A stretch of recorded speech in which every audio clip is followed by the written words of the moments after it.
오늘 종료주일이지만 제가 최근에 예수님의 이적에 관련된 말씀들을 전하고 있습니다.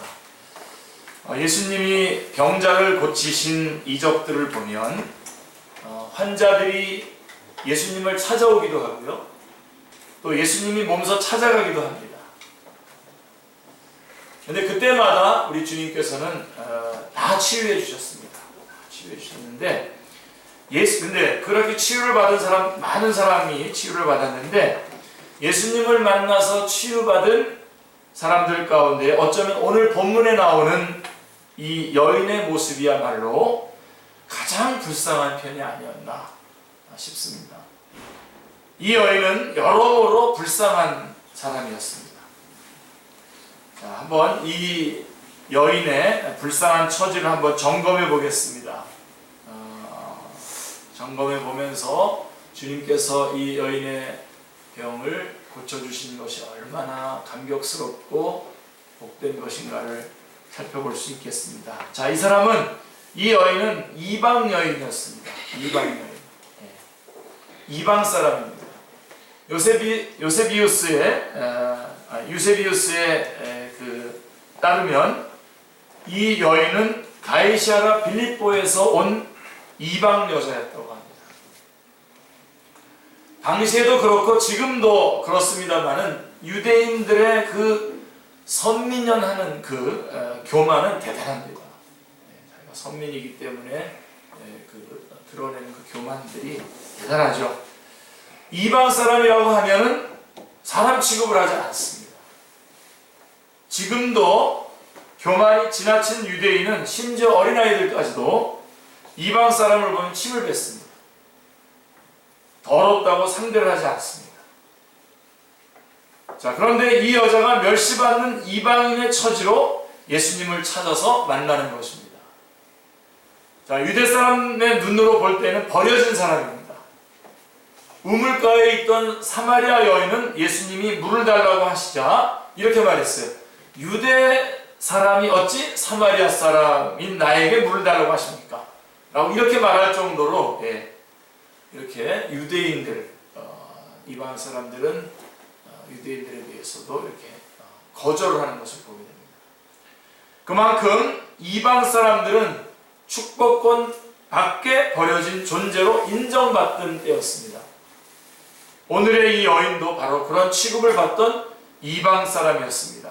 자, 그래서 불쌍합니다. 그리고 이 두 번째, 이 여인의 불쌍함은 그가 여인이었다는 것입니다. 여인.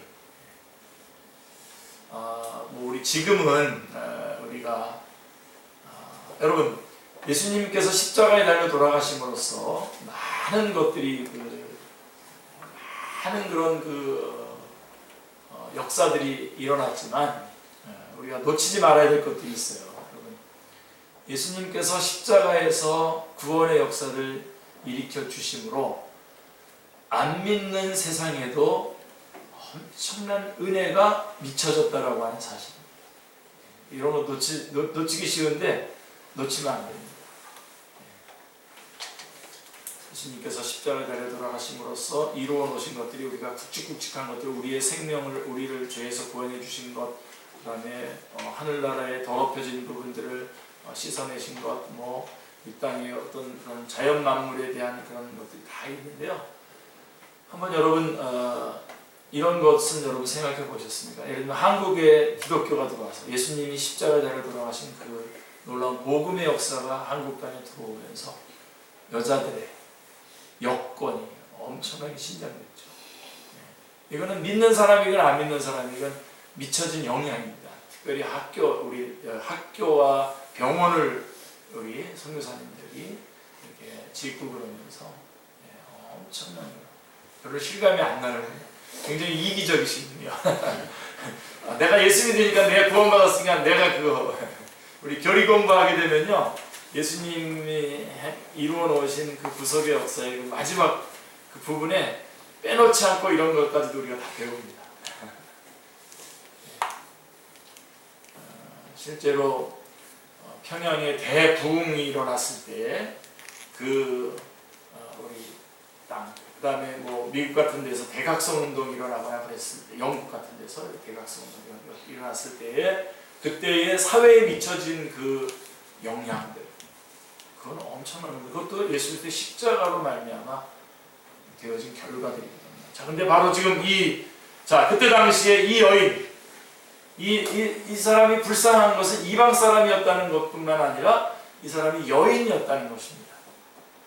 자, 여자분들에게는 섭섭하게 들리시겠습니다만은 그 당시에는 인구 조사를 할 때에 남자만 인구로 쳤습니다. 남자만. 군대에 나갈 수 있는 장정만을 세고 어린아이들과 여인들은 셈에 넣지 않았습니다. 그래서 여러분 민수기에서도 보면은 출애굽할 때에 그 숫자를 세지 않습니까? 그래서 1차 처음에 셀 때 60만 5천 얼마입니까? 네. 그래서 그 장정들, 전쟁에 나갈 만한 장정, 20세 이상의 장정들만 숫자를 센 걸 볼 수가 있습니다. 그만큼 여인을 천시하는 문화권이었습니다. 한낱 여자의 건강이나 여자의 생명쯤은 대수롭지 않게 여기던 때였습니다. 그래서 이 여인의 불쌍함은 그가 이방인이었다라고 하는 것뿐만 아니라 그 여인이었다라고 하는 것이 참 불쌍한 상황입니다. 그리고 이 여인은 여러분들이 뭐 본문을 우리가 같이 읽어서 알겠지만 건강을 잃은 여인입니다. 건강을 잃었어요. 자, 여러분, 건강을 잃었다라고 하는 것은 모든 것을 다 잃어버렸다는 뜻입니다. 여러분 이거 분명하게 확인해 두시고 여러분 하나님 앞에서 이 건강 문제를 잘 하나님과 관계를 잘 하시기 바랍니다. 모두들 아시겠지만 건강을 잃어버릴 때는 건강과 함께 다른 모든 것도 잃어버리게 됩니다. 자, 어떤 수술실에 누워있는 환자 한 사람이 수술을 집도하려고 하는 의사에게 말했다고 합니다. 의사 선생님, 나는 모든 것을 가졌습니다. 모든 것을 가졌고 돈도 있고 명예도 있고 지위도 있고 귀한 가정도 있고 자녀도 있습니다. 그런데 한 가지가 없습니다. 건강이 없습니다. 이것 하나만 내게 돌려주신다면 내 재산을 다 드리겠습니다. 그래서 의사 선생님이 말했더니 의사 선생님이 껄껄껄 웃으면서 대답합니다. 당신은 지금 거짓말을 하고 있습니다. 이 사람은요, 정말 돈도 있고 뭐도 있고 다 있습니다. 그러나 건강 하나를 잃어버림으로써 전부를 다 잃어버린 것입니다. 건강 없이 재산은 소용이 없습니다. 저는 무슨 건강주의를 얘기하려고 하는 게 아닙니다. 또 건강을 잃고 세상을 떠나는 순간에 가정이 무슨 관계가 있습니까? 그렇죠? 건강을 잃었다는 것은 모든 것 중에 한 가지를 잃어버린 것이 아니라 모든 것을 다 잃어버린 것과 같습니다. 자, 오늘 본문의 여자는 바로 그 건강을 잃어버린 여자. 이방 여자예요, 이방인이요, 여자예요, 그 다음에 건강을 잃었어요. 12년 동안 혈루증으로 고생을 했습니다. 친구도 이웃도 다 잃어버렸습니다. 많은 재산을 의원에게 갖다 바치고 의사에게 바치고 허비했으나 치료받지 못한 채 오히려 병은 더 악화되었습니다. 12년 동안 병중에 있었으니 무슨 재산이 남아있겠습니까? 김병에 걸리면 재산도 없어지고 친척도 떠나가고 사랑도 상실하게 됩니다. 누가복음에 보면 똑같은 이 여자의 병을 혈루병이라고 밝혀놓았습니다. 누가는 이제 의사이기 때문에 다른 복음서에서는 이 혈루병이라고 그렇게 안 해요. 누가는 의사이기 때문에 혈루병이라고 이렇게 밝혀놓았는데 피가 흐르는 병입니다. 혈루병. 지금으로 말하면 자궁암 같은 병이었던 것입니다. 여인의 몸에서 피가 그치지 않고 흐르는 병이 이 혈루병입니다. 이것 때문에 이 여자는 모든 것을 잃어버려야만 하는, 모든 관계에서 떠나야 하는 불쌍한 운명이 된 것입니다. 이방 사람이요 여인이요 그는 병이 든 자였습니다. 그리고 물론 이것도 병 들었기 때문에 오랜 병 때문에 이어진 거겠지만 이 여인은 무관심 속에 버려진 존재였습니다. 무관심 속에. 오늘날 우리 그 많은 오늘날 사람들이 자기 제일 못 견디는 거죠. 자기가 무관심 가운데 놓여져 있다. 진짜 제일 무서운 거예요. 그래서 교회에서도 보면 자기를 알아달라고 하는 사람이 참 많습니다. 목사님들도 자기가 이렇게 정말 주님을 위해서 일하는데 아무도 안 알아주는 것 때문에 너무 힘들어하시는 분들이 많아요. 저희는 싸움이 뭐냐면 저희 싸움은 아무도 안 알아주지만 여전히 그 일을 변함없이 하자. 이게 저희 그건데 이 무관심 가운데 내가 있다라고 하는 것 때문에 참 힘들어하는데 바로 이 여인이 바로 그래요. 자, 오늘 본문에서 알 수 있듯이 많은 사람들이 운집하는 가운데서 이 여자가 끼어들었어요. 끼어들었는데 이 여자에게 관심을 가진 사람이 한 사람도 없습니다. 자, 여기에 환자가 있습니다. 예수 선생님이요, 이 사람을 돌봐주십시오. 여기 장님이 있습니다. 여기 맹인이 있습니다. 이 사람을 돌봐주십시오. 여기 문득병자, 납병 환자가 있습니다. 이 사람을 돌봐주십시오. 라고 누가 나서서 말해주는 일은 더러 있었죠. 이런 사람도 있었는데 이 여인은 아무도 아는 사람이 없었어요. 이 여자가 군중 속에 들어갔을 때에 아무도 아는 채 아는 사람이 없었습니다. 무관심 속에 어느 누구의 관심도 끌지 못하는 가운데로 버려진 사람입니다. 사랑하는 성도님들, 사람은 누구에게나 두 가지 본능이 있다고 합니다. 두 가지. 하나는 소유욕이고 하나는 소속감입니다. 소유욕, 소속욕. 이 두 가지가 꼭 있습니다. 이게 본능입니다. 누구나 알려지기를 바라고 누구에겐가 잘 보이려고 하고 또 누군가가 나를 알아주기 바라고 관심 가져주기를 바랍니다.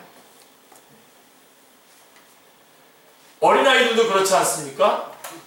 어울려 노는 자리에서 따돌림 받으면 울지 않습니까? 그렇죠? 울지 않는 아이는 똑똑한 아이가 아니라고 합니다. 많이 우는 아이가 눈치 있고 IQ가 높다고 합니다. 자, 어른들이 저한테 관심을 두지 않는 경우 아이들은 참아내지 못합니다. 그렇죠? 이것은 아주 어렸을 때부터 가지는 인간의 본능입니다. 자기를 알리려고 하는. 그런데 지금 지금 우리는 이 여인 얘기를 하고 있는 겁니다. 이방인이요, 여인이요, 병든 자. 근데 거기에다가 지금 이 여인이 지금 많은 군중 속에 들어가 있어도 누구 한 사람 관심을 가져주는 사람이 없습니다. 버려진 존재입니다. 군중 속에 버려진 존재. 가든지 오든지 아무도 상관하지 않습니다. 있어도 그만인 존재요, 없어도 그만인 존재입니다. 살아도 그만이요, 죽어도 그만인 존재였다는 말입니다. 이 여인의 비참한 모습이 이렇습니다. 그 다음에 이 여인의 불쌍한 것은 우리 여인들은 미에 대해서 관심이 많지 않습니다. 미. 사람은 미에 마음을 쓰는 본능을 지닌 이게 사람인데 이 여인도 바로 이 미에 마음을 쓰는 그런 본능을 지닌 한 여인이었다는 것입니다.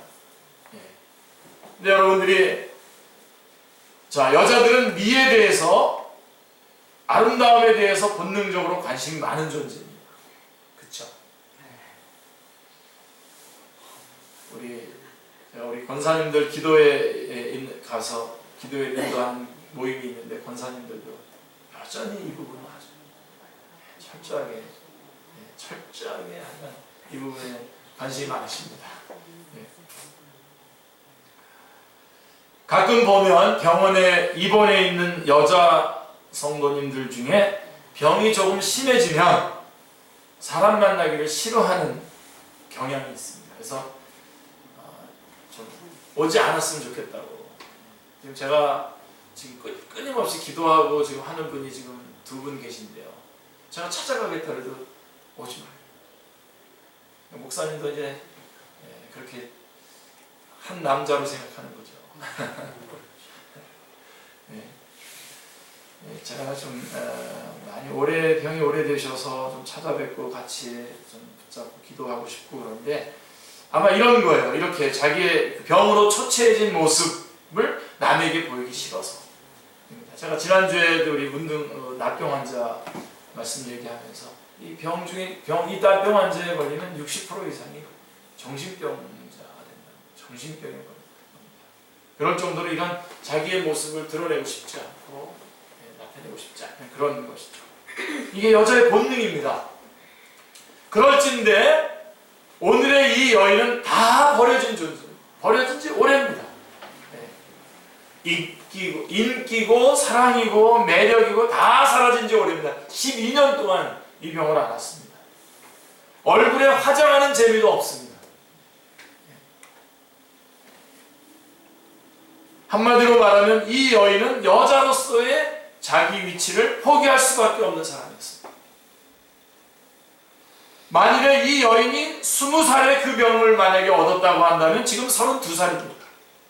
12년이나 되는 긴 병을 앓고 살았으니 가장 아름다운 시절, 인생의 꽃다운 시절이 허망하게 지나가고 말았습니다. 이 여인이 불쌍한 모습이 바로 이 모습이 바로 그래서 불쌍한 겁니다. 그 다음에 또 거기다가 더 이 불쌍한 모습을 더 살펴본다면 이 여인은 인륜을 포기해야 됐습니다. 사람이란 서로 모여 살게 되어 있지 않습니까? 우리 모여 살고 저만 하더라도 여러분 이렇게 주일이 되거나 우리 모일 때마다 기쁘게 달려나가서 여러분들을 만나고 이렇게 이게 모여 살게 마련이지 않습니까? 또 가족이 또 모여 살게 마련인데 인간관계를 맺고 살게 되어 있는데요. 그런데 이 여인은 아무도 만날 수 없는 사람입니다. 아무도 만날 수 없는 사람. 참 힘들죠. 어렵죠. 만날 수 없는 사람일 뿐만 아니라 만나서는 안 되는 사람입니다. 누가 가까이 오려고 하더라도 가까이 오지 말라. 부정하다고 말해야 됩니다. 이것도 마찬가지입니다. 몸에서 피가 흐르는 경우입니다. 그래서 누가 가까이 오더라도 손을 저어서 여기 오시면 안 된다고 부정합니다. 가까이 오시면 안 됩니다. 라고 이렇게 외치게 되어 있습니다. 이스라엘 사람들의 풍속이 그렇습니다. 누가 가까이 오지 않아서 괴로운 게 아니라 가까이 올까봐 괴로워합니다. 가까이 오면 몸에서 냄새가 나기 때문입니다. 썩어가는 냄새가 납니다. 이 냄새가 다른 사람의 기분을 상하게 할까봐 나쁜 인상을 주게 될까봐 부정하다 소리를 치고 손을 흔들면서 오지 말라고 하는 것입니다. 몸 아픈 것도 힘든데 이런 것까지도 이렇게 해내야 되는 것은 너무나 힘든 일이죠. 친척도 방문할 수 없고 친구도 만날 수 없고 번잡한 시장에도 가면 안 됩니다. 인간관계를 완전히 포기한 사람입니다. 홀로 살아야 합니다. 홀로 지낼 수밖에 없습니다. 아무도 반가워하지 않는 사람입니다. 그 다음에 또 이 사람은 또 어떤 면에서 더 불쌍하냐면 종교적으로도 버림을 받았습니다. 레위기 15장 25절로 27절에 보면 자, 읽지 않겠습니다. 여러분들이 한번 보십시오. 이런 사람은 회당에 들어가도 안 됩니다. 다시 말해서 예배도 볼 수 없다는 말입니다. 모여서 우리가 이렇게 여러분 다 같이 이렇게 모여서 공예배를 드리면서 함께 목소리를 높여서 하나님을 찬양하고 하나님 앞에 말씀을 듣고 하는 이 예배가 이게 얼마나 소중합니까? 우리는 이 예배가 너무너무 소중하고 이 예배로 말미암아 우리는 다시 새롭게 주님 앞에 다가가는 그런 시간인데 이 예배에 참여할 수가 없어요. 이 여인은 얼마나 불행합니까? 썩은 냄새가 진동하니까요. 지금도 그렇습니다만은 그 옛날에 중동에는 물이 귀했어요. 목욕을 못합니다. 기억나세요? 저희 때는 저희까지만 하더라도 조전 집사님까지도 거기에 해당이 될까 보는데 저희 목욕 그렇게 안 했어요. 겨울에는 아예 1년에 한 번 내지 2번 했고 그래서 목욕탕에 가면은 저는 싫었어요. 저는 저희 아버지가 이게 막 때를 막 밀어주거든요. 너무 아팠어요. 너무 아프고 싫었어요. 도망 다니고 그래서 같이 간다 그러면 그냥 안 갔으면 하고 그랬었습니다. 그냥 왜냐면 여기가 더덕더덕 붙어 있으니까요. 물이 많지도 않고 물도 길러다가 먹었었으니까요. 그렇죠? 지금도 그렇지만 이때에는 뭐 더더군다나 물이 귀했던 목욕 이건 상상이 안 가요. 거기에다가 쓸 물이 어디 있습니까? 요즘은 우리가 원하는 시간에 매일같이 목욕을 합니다만은 나이가 많으신 분들은 다 알겠지만 옛날에는 한겨울 동안에는 목욕을 안 했습니다. 여러분 좀 약간 식사할 때 기억 안 났으면 좋겠는데 이렇게 툭툭 해가지고 애들 털어놓고선 좀 지내고 그랬어요. 잠자고 나서 이불 털면 거기에 애들이 막 이렇게 우리 그렇게 살았던 사람들입니다. 자, 기껏해야 1년에 한두 번 목욕하면 잘하는 것입니다. 자, 그렇게들 살았습니다. 더구나 추울 때는 그냥 목욕 안 하고 그냥 지나갑니다. 자, 오늘 이 여인이 바로 그런 형태입니다. 지금 사실 이 여인 얘기해서 웃을 때가 아닌데, 이 여인이 바로 그런 형태입니다. 우리 지금 예수 믿기 전에 우리의 모습을 지금 이 여인을 통해서 우리가 살펴보는 겁니다. 자, 더구나 병든 여인입니다. 또 옷이라는 것이 귀할 때였죠. 옷 한 벌을 가지고서 그냥 평생을 그냥 낮에는 해 덮고 밤에 잘 때는 또 그것을 또 이불 삼고 하는 그런 때였거든요. 한 벌로 3대가 입었다는 겁니다. 얼마나 지저분했겠습니까? 옷을 철철히 갈아입던 때가 아닙니다. 게다가 피를 흘리고 삽니다. 몸에서 악취가 진동합니다. 설상가상으로 더운 지방입니다. 냄새가 납니다. 이런 사람이 성전에 들어오면 온 성전이 악취로 찹니다. 이래서 하나님 앞에 제사도 못 드리고 신령한 집회에도 참석할 수 없게 된 이 사람, 불쌍하기 이를 데 없는 사람. 더더군다나 여러분, 이런 것들이 좀 다 불쌍한데 이 여인이 더욱더 힘든 것은 뭐냐면 이 사람은 지금 부끄러운 병을 앓고 있습니다. 부끄러움. 남에게 이야기하기조차 수치스러운 병. 예수님에게 다가갔다고 하지만 예수님 앞에 갔다고 해도 예수님이 너 어디가 아프냐? 이렇게 물어도 부끄러워서 지금 대답을 못할 그런 병입니다. 그런 부인병입니다. 부인병. 여러분, 세상에는 자랑스러운 고통도 있죠. 병 중에도 뭐 자랑스러울 건 없어도 부끄러울 것 없는 병이 있습니다. 더러 있어요. 그런데 이 병은 참으로 부끄러운 것입니다. 때로 우리는 엄연한 사건을 놓고도 그 원인이 부끄러울 때가 있습니다. 그래서 냉가슴 앓으며 유구무원인 경우를 봅니다. 더 기도를 해달라고 해서 어디가 편찮으세요? 라고 이렇게 물어보잖아요. 목사님 기도 부탁하면 어디가 아프십니까? 어디가 편찮으세요? 이렇게 물어보면 아유 목사님 그건 묻지 말고요 그냥 기도해 주세요. 이러는 분들이 많아요. 여러분 그런 거는 그러지 마세요. 목사님한테는 그런 거 안 돼요. 다 얘기하시고 그러면서 그저 기도만 해달라고 하느니 참 답답한 노릇이죠. 어느 목사님 한 분이 불면증으로 보름 동안 고생을 했습니다.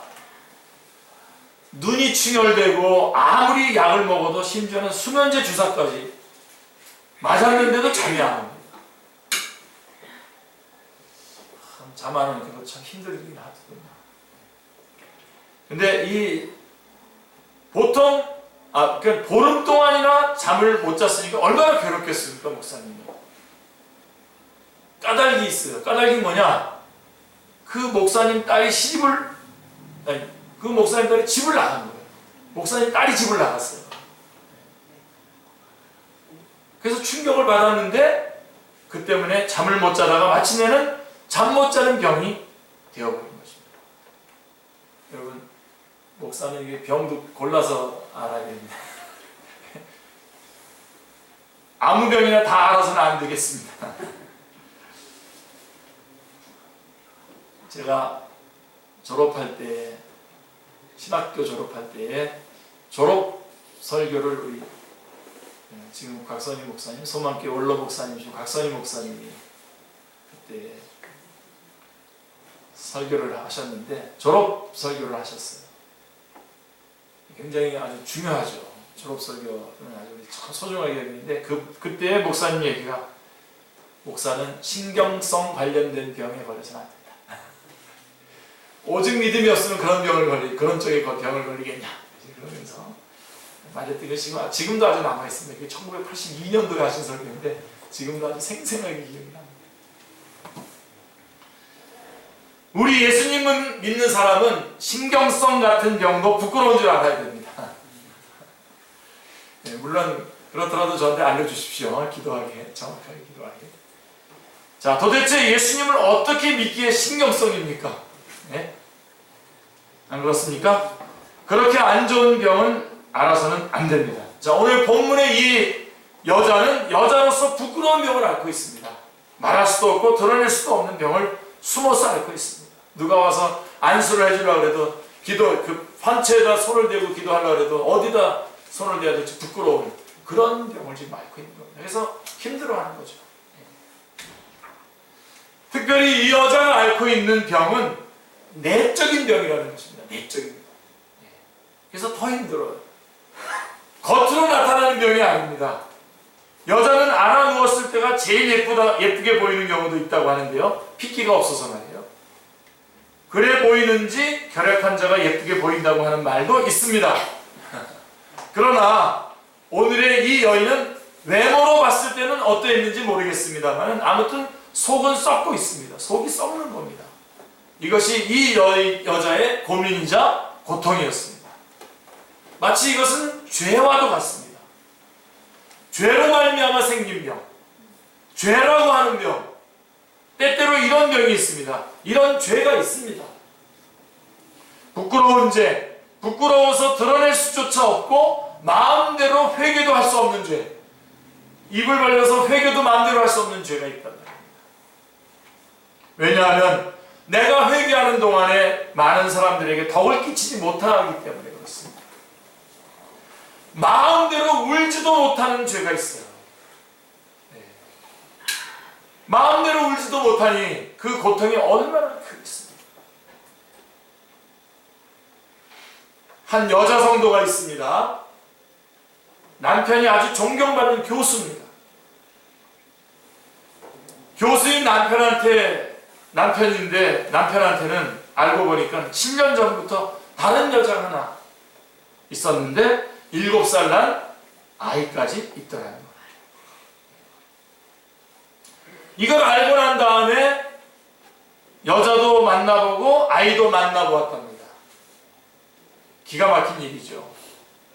자기 집에 있는 아이들은 지금 3형제인데 그 아이들은 저희 아버지가 세상에서 제일 깨끗하고 훌륭한 분으로 알고 있으니 소문을 내서 전부 뒤집어 놓을 수도 없다는 것이죠. 참 눈물겨운 이야기를 목사님에게 합니다. 목사님, 저는 회개도 마음대로 할 수 없어요. 울고 싶을 때 울지도 못합니다. 목사님. 부부싸움도 마음대로 못합니다. 아이들을 위해서, 또 남편의 명예를 위해서 그런 것입니다. 바로 이런 것이 속병입니다. 제일 무서운 병이에요, 사실. 여러분 회개의 자유가 있습니까? 회개하실 때 회개가 되십니까? 그거 아주 그 복입니다.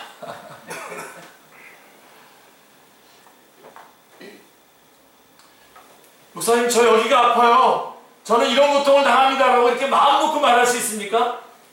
진짜 좋은 겁니다. 그렇게 말할 수 있는.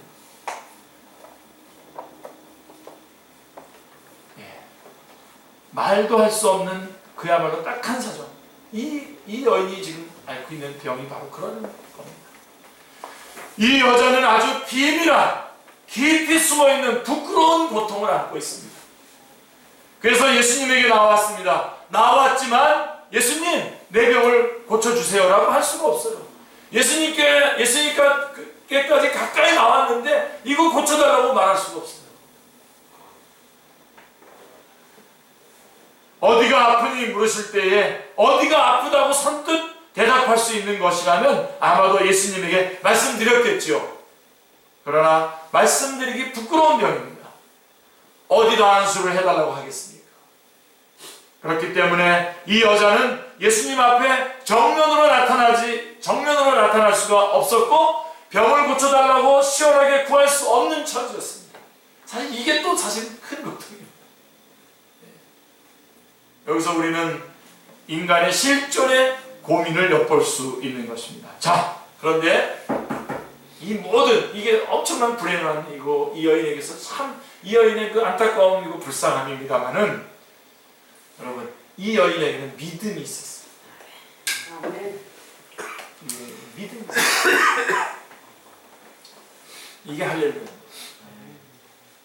오늘 본문에서 예수님은 내 믿음이 너를 구원했으니 따라 평안히 가라 라고 칭찬을 하십니다.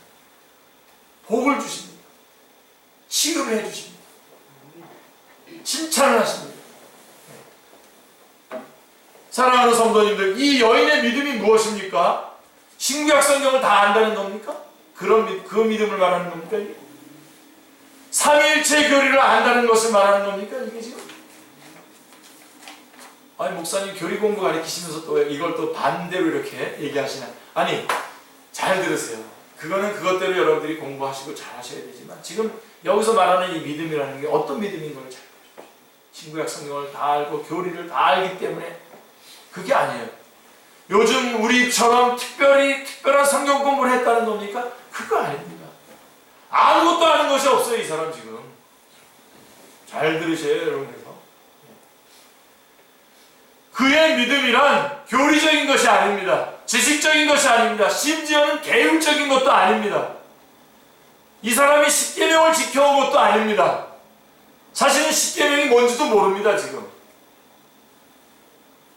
이 사람이 가진 믿음은 가장 소박한 겸손한 행동적인 믿음이었습니다.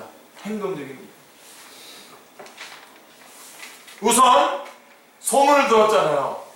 소문을 듣고 예수님께 왔습니다. 이게 중요한 거예요. 우리 축제교회 성도님들 중에서도 우리가 수요일날 나오면 수요일날 성경 공부한다. 성경 공부하면 참 좋다. 이런 소문이 났을 텐데 자기가 그다음에 교리 공부도 그렇고 우리 기도회도 그렇고 그런 것들을 우리가 내일부터는 또 우리가 좀 5일 동안 우리가 또 새벽 기도회를 특별하게 하시려고 하고 그러는데 그런 이 사람은 이 소문을 들었고 예수님께 왔습니다. 이게 참 중요합니다. 가이사랴 빌립보에서부터 가버나움까지 왔습니다. 소문을 믿고 희망을 가졌습니다. 이 믿음입니다. 예수님은 병을 고치신다. 예수님은 어떻게 하실 수 있다. 이런 소문을 들었을 때에 다 고쳐도 내 병은 못 고쳐. 12년 동안이나 했었는데 못 고쳤는 거예요. 이 사람 저 사람이 다 찾아봤는데 이렇게 생각하고 만약에 체념을 했다면 못 왔을 겁니다. 그 먼 곳에 12년 동안 갖가지 방법을 다 했겠죠. 미신도 많이 섬겼겠죠. 우리나라로 치면 푸닥거리도 많이 했고 점쟁이도 많이 찾아갔을 것입니다. 많은 의사를 찾아가고 가진 약을 다 먹었을 것입니다. 재산을 다 허비할 만큼 12년의 세월에 무슨 짓을 안 해봤겠습니까? 그렇죠? 그렇게 다 실패했지만, 이게 중요해요, 여러분. 그렇게 다 실패했지만 예수님에게만은 새로이 소망을 겁니다. 이것이 대단합니다. 여태까지 다 실패했고 실망했지만 이제 이 예수님에게만은 소망을 겁니다. 딱 소망을 거는 겁니다. 오늘 제가 말씀드리려고 하는 말씀의 핵심이 이겁니다. 여러분, 여태까지 많은 사람에게 속고 여러분들 좀 드러내려고 그러고 뭐 여러 가지 여러분의 문제들을 가지고 이 사람 저 사람을 가봤지만 여러분 다 여러분 이용해 먹죠? 이용해 먹었어요.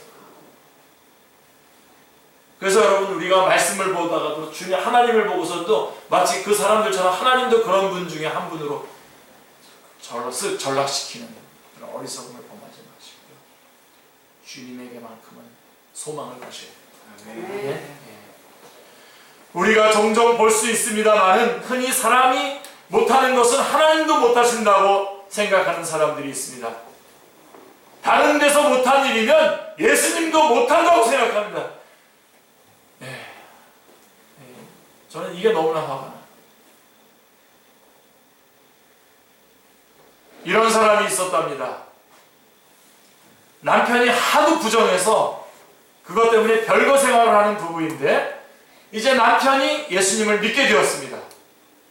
한 분 목사님이 부인을 만나서 당신 남편이 이제 예수 믿으니 다시 합치십시오. 그랬더니 부인이 예수가 누군지는 모르지만 그 사람 안 됩니다. 내가 10년을 두고 봤는데 사람 되기는 틀린 사람입니다. 그랬답니다. 그렇다면 사람이 됐는지 안 됐는지 그럼 계약적으로 한 달만 같이 살아볼 수 없겠느냐고 겨우 설득시켜가지고 만나게 했답니다. 여러분, 이걸 잊지 마십시오. 여기저기서 이렇게 저렇게 절망을 했고 모든 것이 다 불가능했지만 예수님에게만은 가능하다. 오늘의 이 여인은 이 위대한 믿음을 가지고 예수님을 찾아온 것입니다. 오늘 우리가 붙잡아야 될 믿음. 그러나 그렇게 그 믿음을 가지고 왔는데 감히 예수님의 길을 막고 예수님이 가시는 길을 막아설 그런 용기는 없었습니다. 그리고 내 병을 고쳐주십시오라고 할 수가 없습니다. 그래서 겨우 예수님의 뒷전에서 예수님의 옷자락을 만지게 됩니다. 겸손한 마음입니다. 출애굽기 3장 11절에 보면 모세가 말합니다. 내가 누구이기에 바로에게로 가며 이스라엘 자손을 애굽에서 인도하여 내리까. 그리고 시편 8편에도 보시면 인자가 무엇이기에 주께서 그를 돌보시나이까 라고 겸손할 줄 압니다.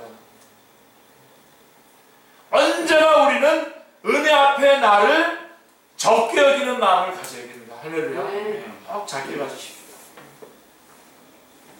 내가 무엇이간데 하나님의 은혜를 힘입을 것입니까? 나는 아무것도 아닙니다. 이렇게 은혜 앞에 초라한 모습에 대해서 사실을 시인하는, 은혜 앞에 있을 때 나의 그 초라한 모습을 그대로 사실을 인정하는, 시인하는 겸손이 있어야 됩니다. 그래서 그는 예수님 앞에 막아서지 못하고 예수님 뒤로 돌아갔습니다. 마침내 이 여인은 기회를 포착합니다. 예수님에게 가까이 가게 된 것입니다. 가까이 갑니다. 그러나 예수님께 가까이 오기는 했지만 어떻게 해야 할지를 모릅니다. 예수님하고 소리를 질러야 할지 어떻게 할지를 모릅니다. 그러나 기회를 놓칠 수는 없습니다. 가까스로 예수님의 옷자락을 만지게 됩니다. 우리에게는 복음의, 회개의, 진실의, 충성의, 헌신의 기회가 있습니다. 이 사람은 기회를 잘 포착했습니다. 특별히 예수님에게 가까이 가려고 합니다. 좀 더 가까이. 우리는 어떤 면에서든지 예수님에게 가까이 가려는 마음이 있어야 합니다. 할렐루야. 그리고 예수님과 만남의 관계를 이루어야 됩니다. 예수님을 만나야 됩니다, 여러분 다. 멀리서 듣고 보는 것이 아니라, 멀리서 앙망하는 것이 아니라 예수님을 바로 만나는 역사가 있어야 됩니다. 이런 역사가 있으십니까, 여러분? 예수님 만나셨습니까? 자, 오늘 본문에 이제 만졌다는 겁니다. 뒤로 돌아가서 옷자락을 만졌다. 이 만졌다라고 하는 말은 헬라어로 합토라고 하는 말인데 손을 대었다라고 하는 뜻입니다. 단순히 터치가 아니라 seize입니다. S-E-I-Z-E seize. 붙잡았다는 것입니다. 이렇게 붙잡았다는 것. 스쳐 지나간 것이 아니라 옷자락을 잡아당긴 것입니다. 예수님의 옷자락을 잡아당긴. 옷에 손이 닿았다. 손이 옷에 닿았다는 말이 아니라 옷을 붙잡았다는 말입니다. 일부러 붙잡았다는 것입니다. 의도적으로 그렇게 하는 것입니다. 이것은 아주 깊은 관계를 말하는 것입니다. 한마디로 말해서 예수님의 옷자락 한 가닥을 붙잡고 잡아당긴 것입니다. 그렇게 보아야 합니다. 자, 왜냐하면 이것은 목적이 있는 행동이기 때문입니다. 우연히 옷깃만 스쳐도 인연이라고 하지만 그렇게 스친 것이 아니라 의식적으로 생각과 뜻을 두고 마음을 두고 믿음으로 만졌다는 거예요. 믿음으로 붙잡았다는 것입니다. 이거 통했죠? 이거 이해가 됐죠? 믿음으로 만졌다 이겁니다. 예수님에게만큼은 내가 새로운 소망을 가지고 내가 예수님을 만나야 되겠다라고 하는 그 믿음, 그리고 와서는 예수님을 정면으로는 가로막지는 못했지만 예수님 뒤로 가서 옷자락을 한 자락을 꽉 붙잡고 잡아당겼다. 이 뜻을 우리는 믿음으로 만졌다라고 하는 이 뜻을 우리는 깊이 생각해야 됩니다.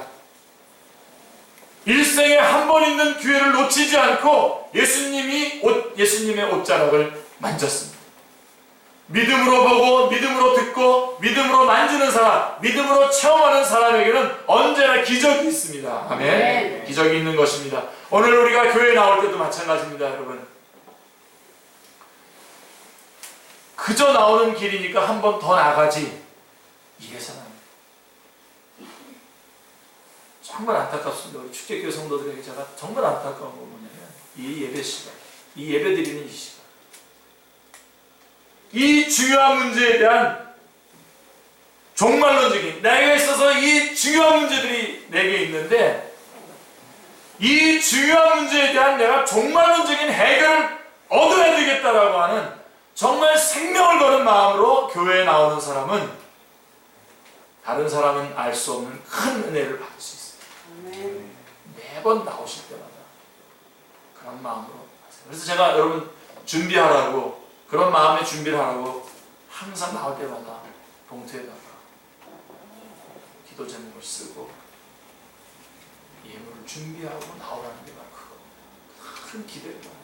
이번 예배에 내가 정말 이 문제를 한번 말씀 가운데, 예배 가운데 해결하는 것이다 라고 하는 그런 마음을 가지고 나오는 겁니다. 그냥 덜렁덜렁 막 나오고 어떤 시간에 안 돼서 못 나오고 이런 거는 상상이 안 돼요. 수십 번, 20년, 30년 나와도요 아무런 역사가 없습니다.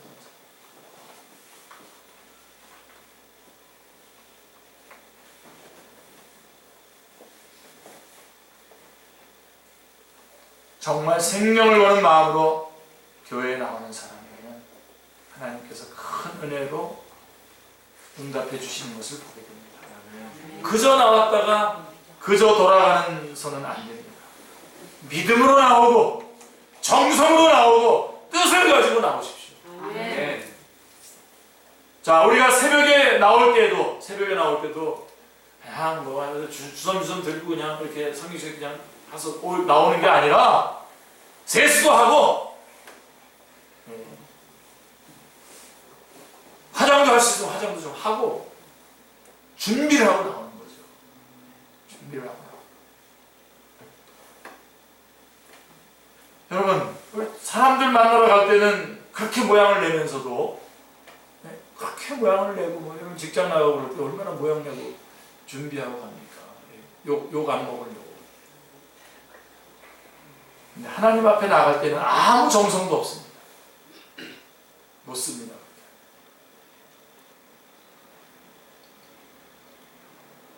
자, 이 여인은 바로 그런 마음으로 나온 거예요. 이분에게, 예수님에게만큼은 소망을 걸고 의도를 가지고 예수님을 잡아당겼어요. 여러분, 마음과 정성 중요한 것입니다. 이 여인이 차마 예수님하고 부를 용기가 없고 고쳐달라고 애원할 용기가 없어서 떨리는 손으로 수줍은 듯 애틋하게 살짝 옷자락을 잡아당기는 모습 한번 상상해 보시기를 바랍니다. 그래서 이 여인이 훌륭합니다. 여인에게서 흘러나오는, 예수님에게서 흘러나오는 어떤 마술적 능력을 도둑질하려고 했던 것 같습니다. 예수님의 옷에도 능력이 있겠지. 슬쩍 닿기만 해도 무슨 기적이 나타나겠지. 그러면 나는 아무도 몰래 병만 고치고 돌아가리라고 그렇게 생각했던 것 같습니다. 자, 그런데 보십시오. 자, 그런 마음을 가지고 했다고 했는데, 자, 이 여자가 예수님의 옷을 만지는 그 순간에 혈루증이 딱 멎습니다. 할렐루야. 혈루증이 딱 멎어요. 피가 흐르던 것이 그치는 것을 직감했고, 그 다음은 예수님께서 알아보셨습니다. 누가 내 옷에 손을 대었느냐? 누가 내 옷에 손을 대었느냐? 여자는 깜짝 놀랐습니다. 예수님의 몸에 손이 닿는 사람도 많고, 거기 사람들이 많이 몰려 있었고, 엎치락뒤치락 하고 있었으니까 예수님의 옷에 옷깃을 스치는 일도 많았을 텐데, 어떻게 이 사실을 꼭 집어서 알아보셨던 것일까요? 예수님이 찾으십니다. 누구냐? 예수님이 몰라서 물으시는 겁니까, 이게? 능력이 나간 것을 아시는 예수님이 이 여자를 못 찾으시겠습니까? 그러나 여인 스스로가 고백하고 나오기를 바라셨던 것 같습니다. 누가 내 옷을 만졌느냐? 우연히 만진 사람 말고, 어쩌다 만진 사람 말고, 믿음으로 만진 사람이 누구냐? 주님은 찾고 계십니다. 그 여인을 찾으시는 것입니다. 그리고 개인적으로 찾아 만나 주십니다. 사랑은 언제나 개인적인 것입니다. 퍼스널 러브입니다. 기어이 만나 주십니다. 감격적인 순간입니다. 얼마나 고마웠겠습니까? 마침내 이 여자는 자신의 모든 것을 다 스스럼 없이 다 말해버립니다. 다 말하는 순간 모든 게 다 치유가 됩니다. 이제는 부끄러움도 없습니다. 마침내 가슴을 열고 모든 것을 다 털어놓을 수 있습니다.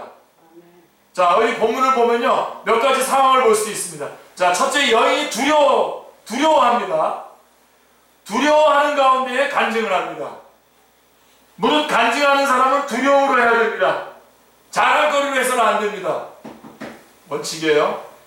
하나님 앞에 은혜를 소개하는 것이기 때문에 간증할 때마다 두렵고 떨리는 마음으로 할 것이요, 감사한 마음으로 할 것입니다. 내게 이런 은혜를 주셨으니 감사합니다. 감사하는 말을 하자는 것, 그것이 바로 간증입니다. 그렇죠? 감사하는 말을 하자는 것이 간증이에요. 이 여인은 두렵게 자기의 이야기를 합니다. 그리고 부끄러움 없이 숨김 없이 사실대로 다 털어놓고 아뢰입니다. 마음을 활짝 열었습니다. 이제는 부끄럽지가 않습니다. 자, 거기 성경에 보세요. 두려워하며 떨며 와서 그 앞에 엎드려 모든 사실을 여쭈니. 두려워하면서 떨며 와서 그 앞에 엎드려 모든 사실을 여쭈니. 주님께 말해요. 바로 이 순간에 예수님 말씀하셨습니다. 이렇게 말을 하고 나니까 주님께서 말해요. 따라 내 믿음이 너를 구원하였으니 평안히 가라. 우리도 다 이런 음성을 들었던 사람들 아닙니까? 따라 내 믿음이 너를 구원하였으니 평안히 가라. 그야말로 살롬입니다. 에이렌의 살롬. 에이렌의 살롬의 축복을 하십니다. 평안히 가라. 이 말은 바로 영적인 구원을 의미하는 것입니다. 지금까지는 육적으로 구원을 받았지만 육이 구원받음과 함께 영적으로도 영적인 병도 났습니다. 평안. 하나님이 나와 함께 하신다는 평안. 하나님이 내게 개별적으로 은혜를 주시는 평안. 이 평안을 가슴 가득히 안고 이 여자는 물러나게 됩니다. 교부들의 말에 의하면, 예를 들면 여러분 사도들 다음에 그 뒤에 이어서 교부들이지 않습니까? 교부들이 전하는 말에 따르면 이 사람은 고향으로 돌아가서 자기 집 앞에다 기념비를 세웠다고 합니다. 모월 모일 예수님이 내 병을 고치시다 이렇게 기념비를 세워놓고 가는 사람 오는 사람에게 증거를 했답니다. 내가 12년 동안 이렇게 고생을 했는데 예수님을 만나서 이렇게 나았습니다 라고 했다는 것입니다. 우리는 여기서 중요한 깨달음을 얻게 됩니다. 이 여자는 불행 때문에 예수님을 만났습니다. 거기 많은 사람들이 군중들이 모여 있었지만 그날 예수님을 만난 사람은 이 혈루병 앓는 이 여인만 예수님을 만났습니다. 여러분 정말 우리 몸이 아프고 힘든 게 정말 불행이라고요? 제가 다시 말씀드리면 우리 그리스도인은 절대로 정죄받지 않고 저주받지 않습니다. 아멘. 그로 인해서 우리는 가장 귀한 것을 고난받는 것이 유익이라고 하는 그런 고백을 할 수 있게 될 것입니다. 이 여인은 불행 때문에 예수님을 만났습니다. 이 사람이 환자가 아니었더라면 가이사랴 빌립보에서 가버나움까지 오지 않았을 것입니다. 예수님을 찾아갈 마음을 먹지 못했을 것입니다. 이 여자는 그런 불행으로 말미암아 예수님을 만났고 육적, 영적으로 다 구원받은 은혜 안에서 살아갈 수 있게 된 것입니다. 예수 그리스도 안에 있는 자에게는 모든 것이 다 은혜입니다. 제가 이번에 몸이 아팠을 때에 한 분이 있어요. 아주 저를 갖다가 제 아픈 부분을 아주 그냥 다시 한번 한 대 꽉 때리는 그런 아주 근데 너무 고마워요. 지금 생각해보면 목사님 아직도 멀었어요. 목사님 보니까 목사님 예수님하고 깊이 만나세요. 저한테 성경 공부하고 있는 한 분이 저한테 그렇게 얘기해줬는데 굉장히 힘들더라고요. 그 말이. 근데 그거잖아요. 그래서 그때 정말 다른 것이 아니라 그 어떤 누구에 의해서도 내가 이 평안과 이런 것들을 얻는 것이 아니라 예수님과 깊이 골방에 들어가 예수님과 깊이 만나는 그런 체험을 할 수가 있게 되는 게 바로 그런 도전이었어요. 이것이 오히려 뭐 이런 이렇게 두렵게 이렇게 간증 이렇게 하고 나면 또 사탄이 뭐 이런저런 뭐 시비를 또 걸면서 덤벼오겠습니다. 재밌죠. 그게 이제 그 싸움을 계속해내. 내가 예수님 한 분으로 만족하면서 살아가느냐, 예수님 한 분으로 교제하면서 살아가느냐, 아니면 그 여타의 어떤 것에 의지해서 살아가느냐. 그 둘을 놓고 계속해서 예수님을 붙잡고 살아가겠다고 하는 것을 계속해서 잡는 그 싸움.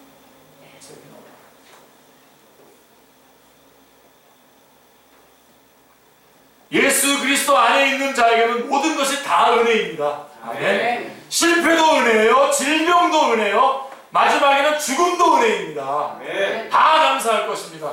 그 속에 하나님의 구체적인 경륜과 사랑이 내포되어 있기 때문입니다. 불행 때문에 예수님을 만나고 예수님을 만났기 때문에 불행은 다행으로 바뀝니다. 즉 높은 가치의 의미로 바뀌는 것입니다. 우리 중에도 이 같은 경험을 한 사람이 많을 것입니다. 실패 때문에 교회를 찾거나 병 때문에 교회를 찾거나 답답한 일 때문에 예수님을 찾았습니다. 남보다 특별히 불행한 일 때문에 남달리 예수님을 찾았습니다. 예수님을 만나는 순간에 그 불행은 나에게 복이 되었습니다. 남다른 사랑이 나와 함께 하셨다는 것을 깨닫고 간증하게 될 것입니다. 자, 우리 주님 말씀합니다. 내 믿음이 너를 구원했으니 따라 평안히 가라. 우리 모두가 이 말씀을 기억할 것입니다.